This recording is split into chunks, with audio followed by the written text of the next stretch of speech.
Hi guys, it's the cosplay vlogger, and I have another cosplay review that I'd like to do today. I bought from a seller that goes by the name DDCosplay, and they're overseas in China. They have their own website, just ddcosplay.com.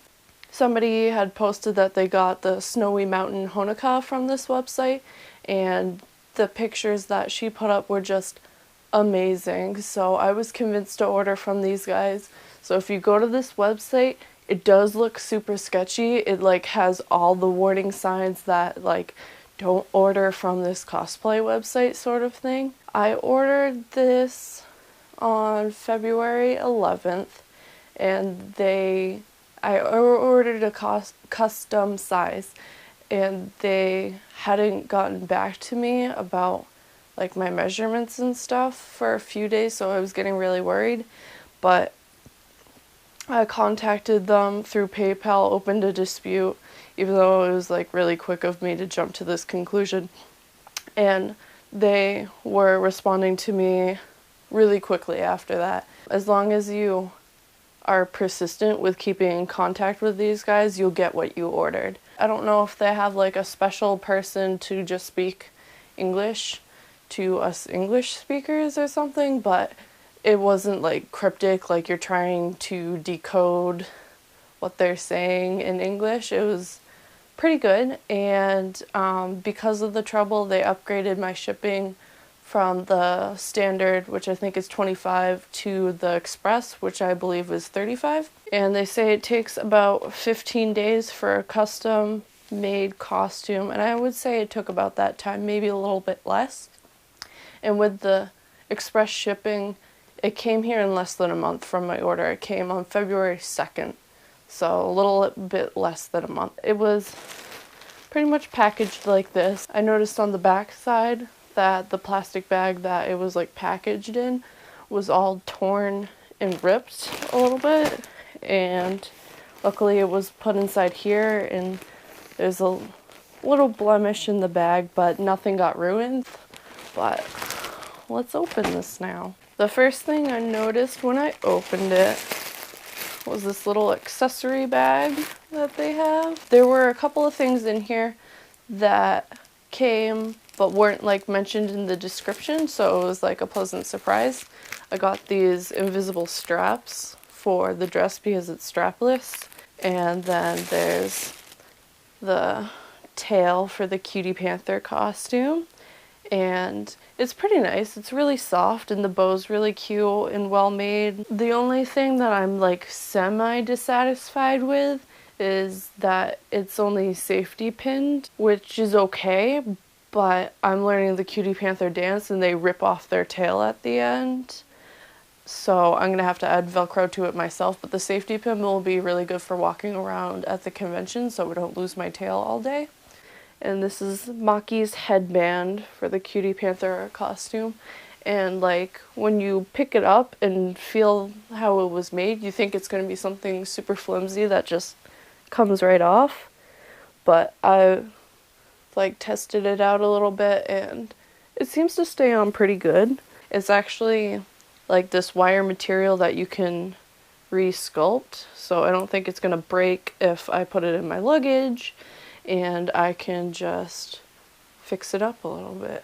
The cute little sleeve thingies that go over your gloves, and they're not too tight and cutting off the circulation of my arms, and they're pretty nice. I like the material of them. One thing that I want to mention is that the costume does have the ends of threads that weren't trimmed off completely. There's these loose little threads from the material itself.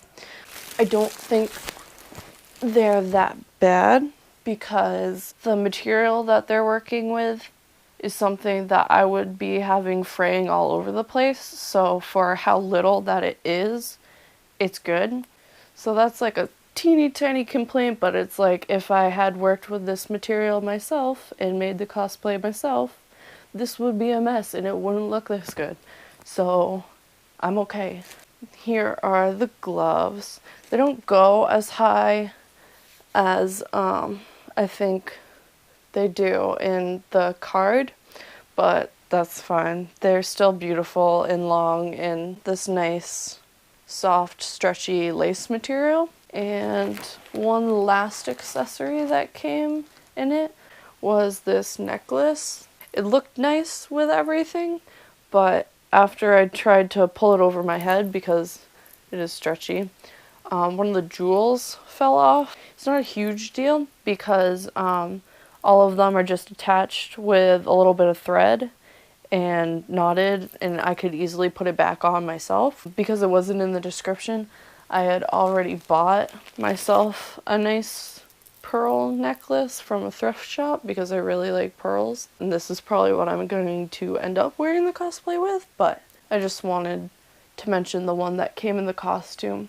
It's probably the cheapest part of the entire cosplay, in my opinion, but it's still nice. This was one of like the deal breaker things with me because right now I'm kind of on a cosplay hiatus, and I bought this with Christmas gift money, and it's the only reason why I could buy it. I also want to use this costume for Winter Schnee from Ruby because my sister has Weiss's alternative outfit. It used to be mine, but I gave it to her for Christmas because I grew out of it. And we were going to do Winter and Weiss to PAX, and we wanted to do the battle outfits, but because of this hiatus I couldn't. So I had promised a friend that I was going to get this costume, but like the deal breaker was making sure that this dress came in 2 pieces, so I'd be able to like add things to the white dress and create a alternate outfit for winter that kind of goes with white. So this is the dress, and it's super nice. The top is like, I don't know what to quite call it, but it's a material that I also wouldn't work with because it frays super easily. And it's got these studs around the neckline, and they've got little loops on the dress so I can put those invisible straps on.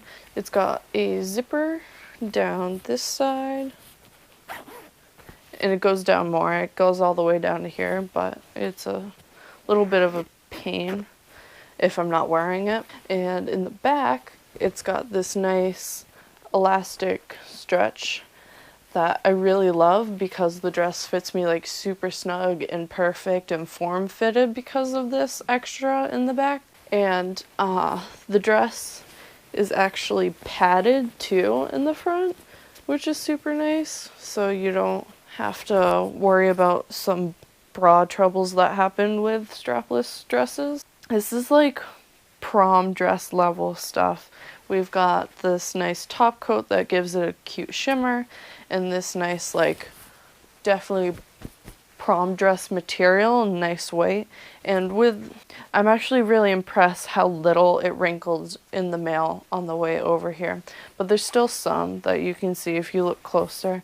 Then there's this small, like, petticoat, undercoat thing. It barely gives it much, but it does. It gives it some extra oomph. The dress is a little short. I put it on and I'm like, ooh, my butt might be hanging out of this. I've got like 3 different types of spandex that I can wear under this and be good, and I think I might get another petticoat too, and that might help hide the booty. Let's move on to this piece. I had a little bit mixed feelings about this when I saw the up-close detailed photo of how this has the sequins on it. I think it's actually artistically suiting for the outfits, and I thought it was a little funny that the panther spots are like, they're like a velvety material over the sequins. I just thought it was really funny. But again, it's got the stretchy material in the back and a zipper down the side, and it's got the black layer, and then we've got another layer of white, which looks really nice over the white dress. I believe that's everything that came in the costume. I'm going to throw it all on my body, including the wig that I got a while ago, which is from eBay, an entirely different seller. It's a super good wig, and I can try to put the link in the description if the shop is still open, but it didn't come from DDCosplay. It was just someone who happened to be selling a pretty cheap Maki wig on eBay. So I'll get right back to you guys.